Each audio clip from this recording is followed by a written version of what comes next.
O suđenju Mladiću i Radovanu Karadžiću te veličanju presuđenih ratnih zločinaca za TV1 govorio je glavni haški tužilac Serge Brammertz. Razgovarala kolegica Džina Mujkić. Monsieur Brammertz, tout d'abord, merci de nous avoir consacré votre temps. Dites-nous, est-ce que vous êtes satisfait de la coopération des pays de la région avec le tribunal de la Haye? Oui, tout à fait. Nous avons une coopération qui fonctionne bien, à la fois avec les autorités judiciaires en Bosnie-Herzégovine, mais aussi avec les autorités judiciaires en Croatie et en Serbie. Il y a eu des progrès importants ces dernières années et les collègues procureurs sont vraiment des collègues qui nous aident dans nos derniers dossiers. Comment évaluez-vous la mise en œuvre de la stratégie des crimes de guerre en Bosnie-Herzégovine? C'est évidemment une stratégie très complexe, très ambitieuse, avec les délais de 7 ans et 14 ans pour les différents dossiers. Il y a un progrès certain, mais évidemment, je fais partie de ceux qui auraient préféré voir des succès plus importants. Il y a un nombre limité de dossiers qui sont poursuivis et jugés chaque année. C'est évidemment un nombre relativement limité par rapport aux centaines de dossiers qui attendent d'être enquêtés et jugés.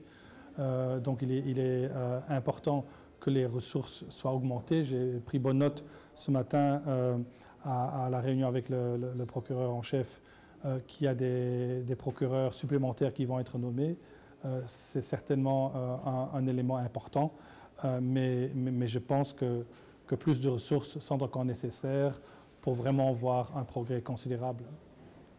Est-il acceptable, selon vous, d'un point de vue moral et éthique, que les plus grands criminels de guerre, tels que Momcilo Krajnik, soient relâchés de prison avant d'avoir fini sa peine de prison?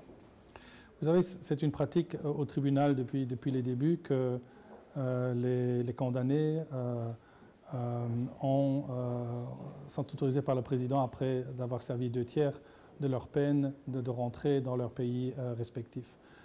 C'est évidemment une décision qu'il appartient au président respectif du tribunal de la prendre.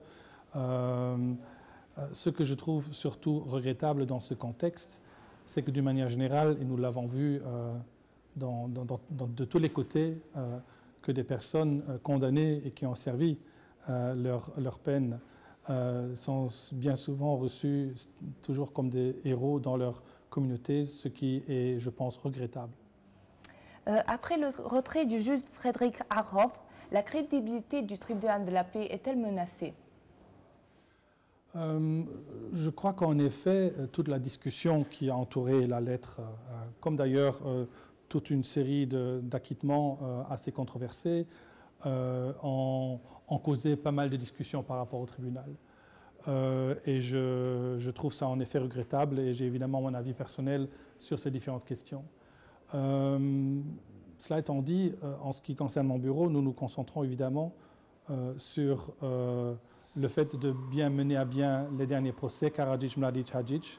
Je crois que c'est ça la première priorité pour mon bureau. Et moi, j'espère qu'une fois ces derniers procès terminés, que ceux qui vont regarder à l'activité globale du tribunal vont juger ce travail toujours comme étant positif. Est-ce que dans les décisions de justice, il y a de l'influence de la politique? Et si oui, dans quelle mesure? Ce n'est pas mon impression. En ce qui concerne mon bureau, je peux vous garantir qu'il n'y a aucune influence politique. Nous décidons en âme et conscience dans les dossiers où nous décidons de poursuivre et nous présentons de la manière la plus objective possible les éléments de preuve. Donc je ne pense pas qu'il y ait quoi que ce soit comme interférence politique. Et je n'ai pas d'indication que cela soit différent au niveau des autres organes du tribunal. Est-ce qu'il y avait eu ou il y a maintenant des pressions politiques sur les procureurs du tribunal pénal de la Haye? Il n'y a pas de pression pour pousser un dossier dans un sens ou dans un autre.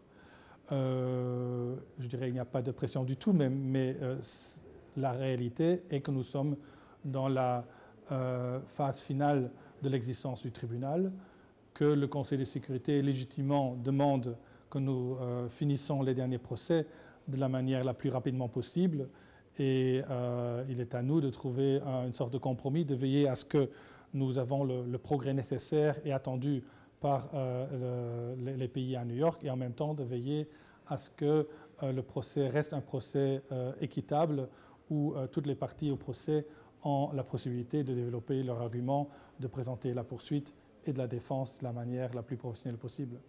Monsieur Brammertz, merci d'avoir été l'invité de notre journal. À votre service.